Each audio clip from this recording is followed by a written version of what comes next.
ईमानदारी का फल। ईमानदारी किसी भी व्यक्ति में पाए जाने वाले नैतिक मूल्यों में से एक है।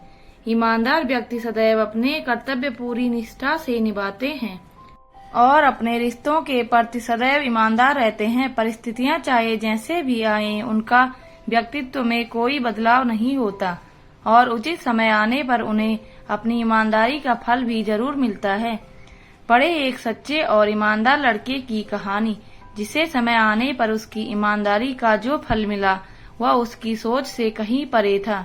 गायत्री जी और उनके पति का जीवन बहुत आराम से गुजर रहा था, लेकिन काफी कोशिश के बाद भी उनको संतान सुख प्राप्त नहीं हुआ।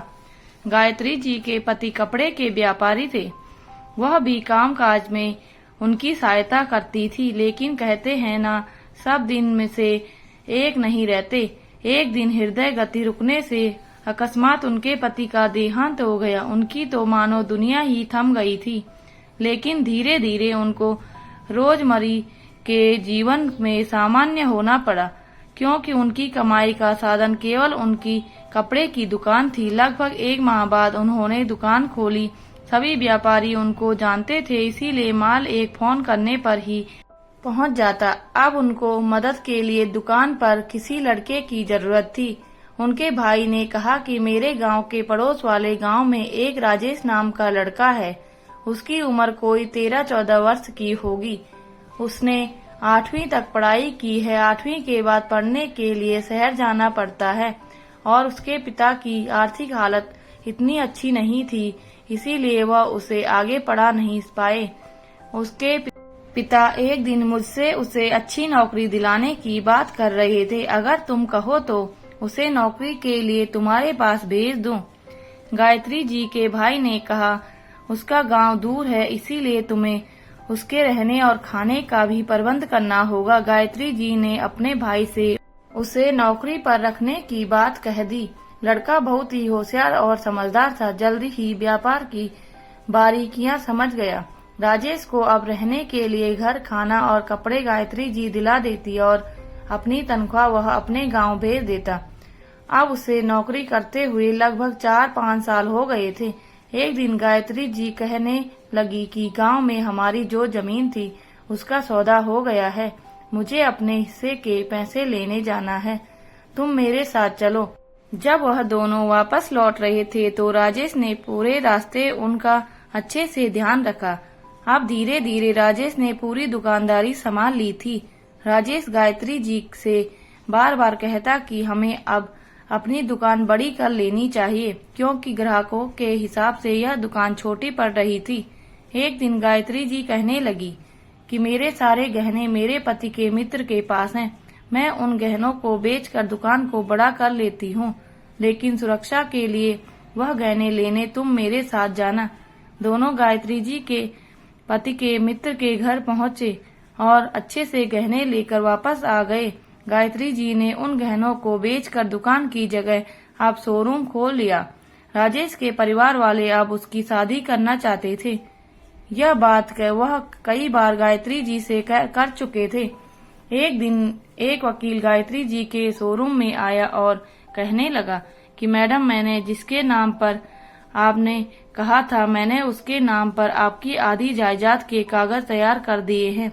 उसके पश्चात वकील साहब ध्यान से राजेश की ओर देखते हुए बोले कि यह नौजवान कौन है। गायत्री जी ने वकील साहब को राजेश का परिचय दे दिया। अगले दिन गायत्री जी राजेश से कहने लगी कि मुझे तुम्हारे गांव तुम्हारे माता पिता से मिलने जाना है। राजेश एकदम स्तब्ध रह गया कि अचानक गायत्री जी को मेरे गांव क्यों जाना है। खैर, राजेश उनकी बात टाल नहीं सकता था और दोनों राजेश के गांव पहुंचे। राजेश के शहर में नौकरी करने से उसके परिवार की आर्थिक स्थिति पहले से बहुत अच्छी हो गई थी। गायत्री जी राजेश के माता पिता से कहने लगी कि मैं आपके पुत्र को कानूनी रूप से अपना बेटा बनाना चाहती हूँ। मैंने अपनी 50% प्रॉपर्टी भी इसके नाम कर दी है। अचानक ऐसी बात सुनकर राजेश और उसके माता पिता सन्न रह गए। गायत्री जी ने कहा, मैं राजेश को अपना पुत्र बनाने के पश्चात उसका विवाह स्वयं करवाना चाहती हूँ। राजेश जैसे पहले आपको अपनी तनख्वाह भेजता था, वैसे ही भेजता रहेगा। जैसे पहले महीने में 1-2 बार आपसे मिलने आता था वैसे ही आता रहेगा। राजेश के माता पिता ने हामी भर दी और भला राजेश को भी क्या ऐतराज हो सकता था। गायत्री जी ने अपने सभी रिश्तेदारों को बता दिया कि अब इससे राजेश कानूनी तौर पर उनका बेटा है। उन्होंने एक सुशील कन्या देखकर उसकी शादी करवा दी। अब राजेश और उसकी पत्नी दोनों गायत्री जी की अच्छे से देखभाल करते। एक दिन राजेश की पत्नी ने गायत्री जी से कहा कि मुझे आपसे एक बात पूछनी है, आप वादा करें कि आप सच बताएंगी। गायत्री जी ने आश्वासन दिया कि अगर बात बताने वाली होगी तो मैं जरूर सत्य ही कम बताऊंगी। राजेश की पत्नी पूछती है कि माँ जी, आज के समय में कोई किसी पर एक पैसे का विश्वास नहीं करता और आपने इनके नाम अपनी आधी जायदाद कैसे लिख दी। गायत्री जी कहती हैं कि बेटा, उसकी ईमानदारी परख कर ही मैंने उसके नाम पर अपनी जायदाद की है। जब से राजेश मेरे पास आया है तब से लेकर आज तक उसने एक भी बार पैसों की हेरा फेरी नहीं की। मैंने बहुत जांच परख कर ही उसे अपना पुत्र बनाया है और अपनी जायदाद उसके नाम की है। पहली बार जब वह 18 साल का हुआ तो मेरे मन में आया कि जांच लूं कि कहीं जवानी के जोश में इसकी ईमानदारी कम तो नहीं हो गई। मैं इसको अपने साथ यह कहकर गांव ले गई कि मुझे खानदानी जायदाद के हिस्से के पैसे लेने जाना है, जबकि उस पैकेट में कोई पैसे नहीं थे। मैं तो केवल देखना चाहती थी कि कहीं लाखों रुपए की बात सुनकर इसकी ईमानदारी डगमगाने तो नहीं लग गई। लेकिन यह अपनी ईमानदारी की जांच में खरा उतरा। उसके पश्चात जब इसने कहा कि मुझे दुकान की जगह शोरूम खोलना चाहिए, उस समय भी मैंने इसकी ईमानदारी को परखा, लेकिन उस समय भी इसके मन में कोई लालच नहीं आया। जब मैंने अपने मन में दृढ़ निश्चय कर लिया कि मैं इसको अपना पुत्र बनाऊंगी, तब मैं वकील के पास गई। वकील साहब ने भी मुझसे वही बात कही थी जो तुमने अभी कही है कि आज के समय में कोई किसी पर एक पैसे का विश्वास नहीं करता और आप अपनी आधी जायदाद किसी दूसरे के नाम करने जा रही हैं। मैंने वकील साहब से कहा कि वह लड़का बहुत ही मेहनती है और बहुत ही ईमानदार भी है। वकील साहब कहने लगे कि मेरा पाला दिन भर बेईमान और ईमानदार दोनों तरह के लोगों से पड़ता है। मैं कल आपके शोरूम में आऊंगा। मैं उस लड़के के सामने आपकी जायदाद के कागज तैयार होने की बात करूंगा। आप उस समय उसका परिचय मुझसे करवाना। मैं इंसान को देखकर बता सकता हूँ कि वह व्यक्ति कैसी नीयत का है। राजेश से मिलने के पश्चात वकील साहब को भी राजेश ईमानदार लगा। इस तरह उसकी अपने काम के प्रति निष्ठा और ईमानदारी ने मेरा दिल जीत लिया और मैंने उसे अपना पुत्र बनाकर अपनी आधी संपत्ति उसके नाम कर दी।